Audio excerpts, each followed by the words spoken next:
Hello everyone. In this video we are going to discuss about fuel cell electric vehicle modeling by using MATLAB Simulink. What are the toolbox we are need for this design? Means MATLAB Simscape driveline and powertrain toolbox. Here this is the Simulink model to design this one. Here this what are the subsystem are available here. In this period part 1 video we are getting the deep brief introduction about this type of blocks are there. Kindly go through it. Here this is our first cycle, that is a drive cycle source block. In this drive cycle source block we can get or generate different types of user specified longitudinal drive cycles.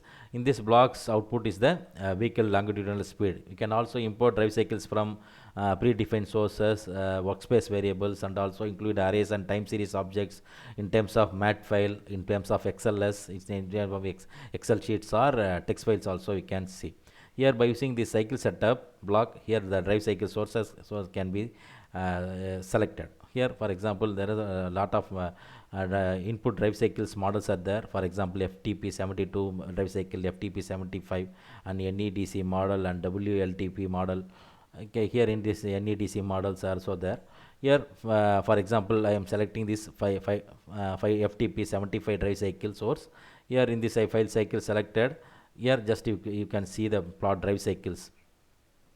Here in this manner you will get that velocity versus time drive cycles sources available here. This is for applied for our input simulation. Similarly if you choose for WTP class, here automatically it will change. You can see the plot drive cycle in this manner, WLTP class 1 cycle, and also you can use NEDC, that is a new European drive cycle source. Okay, here in this next one NEDC. Here for example I am choosing this standard drive cycle source. It has 2474 seconds simulation times are there. You can see the block 274. Here now I am setting this as a input. This is our input, my input drive cycle in this manner. Okay, here up to here in this manner we are getting this one up to 1400 something we are get. After that it is another cycle. This is our first cycle and second cycle. Let us see the simulation, what will happen. The next block is environmental block. By using this environmental block, these are the what are the inputs to this block: temperature and road grade, and also this wind velocity and atmospheric temperature and pressure also we can use as the input. The 300, this are constants values are were given here. The next one block is a longitudinal block. In this longitudinal blocks we are using this type of longitudinal driver model. These are what are the models are there here: vehicle reference and vehicle feedback, road grade, and what is output. You can see in this longitudinal driver block, a parametric longitudinal speed tracking controller for generating normalized acceleration and braking commands based on reference and feedback velocities. Here we can choose the control type, and control type it may be predictive or it may be selective, scheduled PI or normal PI. Here you can choose a shift type, reverse natural drive or neutral drive or scheduled or external drive you can choose here. Here also this is for external action. The next one is a control parameters. That is what are the predictive parameters.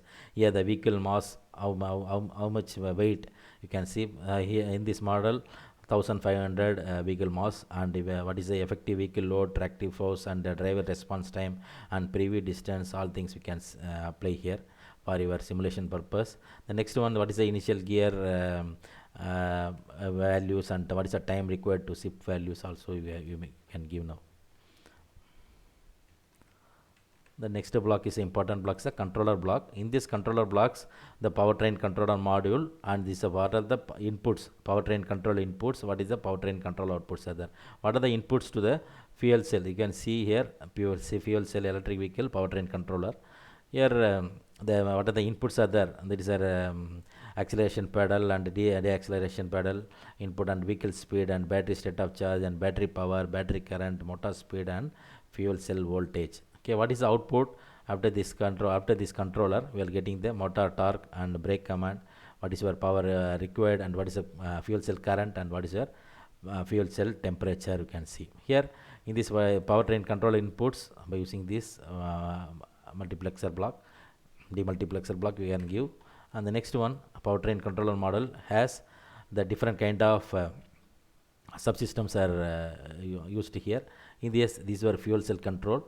In this fuel cell control model, it has this type of input, that is a sigmoid function, that is a switch on or near optimal point, and temperature and current. There is a fuel cell current and fuel cell temperature are measured by using this block, fuel cell control.